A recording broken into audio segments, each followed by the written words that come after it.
Nagsagawa ang Philippine National Police ng Oversight Committee meeting on Enhanced Managing Police Operations kasama si Department of the Interior and Local Government, Secretary Juanito Victor C. Rimula, noong Mayo 10 taong kasalukuyan sa PNP Main Conference Room, Camp Brigadier General Rafael T. Crame, Quezon City.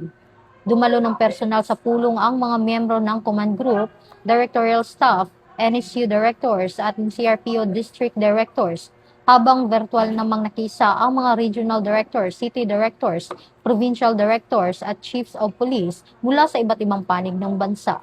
Tinalakay sa pagpupulong ang operational accomplishments ng PNP sa ilalim ng Safer Cities Initiatives, updates at manhunt operations, crime statistics ng focus crimes at iba pang mahahalagang usapin mula sa nakaraang command conference. Pinaunahan ni Chief PNP Police General Jose Melencio C. Nartates Jr.